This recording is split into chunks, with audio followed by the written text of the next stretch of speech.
But रूस है। अब क्या नेटो का भी अस्तित्व खतरे में है? क्योंकि जो ट्रम्प को मैंने ग्रीनलैंड में बयान देते देखा, फ्रांस को मैंने डिप्लॉयमेंट करते हुए देखा, जहन में ख्याल आया कि शायद डोनाल्ड ट्रम्प जो है वो नेटो से भी पार पाना चाह रहे हैं।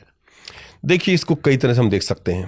पहली चीज तो यह कि यूरोप इस वक्त किसी भी स्थिति में नहीं है कि अपने आप ही लड़ाई लड़ सके।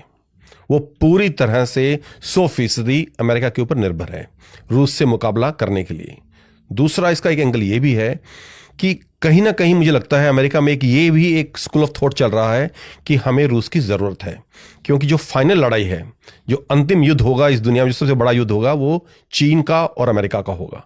और उसमें कौन चीन के साथ खड़ा है, कौन अमेरिका के साथ खड़ा है, वो बहुत महत्व रखता है। और अमेरिका की जो इन चीज़ों में सोच रही है वो बहुत दूरदर्शी रही है। उन्हें पता है कि यूरोप एक बर्डन है, यूरोप उनकी कोई खास मदद नहीं कर सकता। उनकी हालत यह है कि कुछ कंट्रीज में अगर उनको बोलें कि जैसे नेदरलैंड्स है, डेनमार्क है, जिसका ग्रीनलैंड से मसला चल रहा है, आप बोलें कि आपको फौज भेजनी है, वो 100-150 ज़्यादा आदमी भेज ही नहीं सकते हैं। तो यूरोप अपने आप में, अमेरिका की एक सोच है दो में से एक, कि यूरोप एक बर्डन है मिलिटरीली।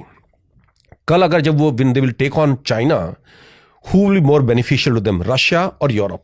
तो कहीं ना कहीं एक ये सोच भी चल रही है कि अगर रूस को किसी तरह से हम चीन से तोड़ लेते हैं to drive a wedge between China and Russia.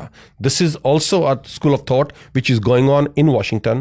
और प्रेसिडेंट ट्रम्प की बहुत सारी आपको ऐसी चीज़ें, हिंट्स मिलेंगे जिसमें ये लगेगा कि वो एक तरह का हाथ बढ़ा रहे हैं रूस की तरफ, और कहीं ना कहीं एक गेम चल रहा है जिसमें वो पूरी कोशिश कर रहे हैं। किस एंगल पे आप कह रहे हैं? क्योंकि हम भी लगातार कवर कर रहे हैं रूस वर्सेस अमेरिका, हमने पूरी जिंदगी सुना जी। अब कहां कहां आपको हिंट लग रहे हैं कि रूस की तरफ प्रेसिडेंट ट्रम्प हाथ बढ़ा रहा है? देखिए, मैं आपको 2-3 उनके खुद के स्टेटमेंट्स आए हैं, प्रेसिडेंट ट्रम्प के खुद के स्टेटमेंट्स आए हैं कि सबसे बड़ी गलती जो की है बाइडेन एडमिनिस्ट्रेशन ने, ये लड़ाई शुरू करके उन्होंने रूस को बिल्कुल चीन के करीब ला दिया है, जिसको अभी तोड़ना बहुत मुश्किल हो जाएगा।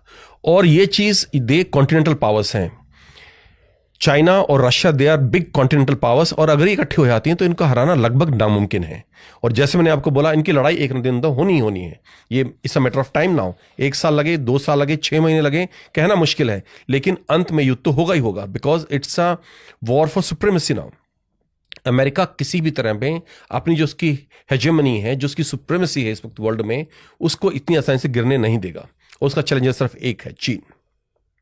तो अमेरिका का पूरा फोकस चीन के ऊपर है। और यूरोप अगर मिलिटरीली एक बर्डन साबित हो रहा है, तो फिर दूसरी पावर कौन सी है जो उसके साथ जा सकती है?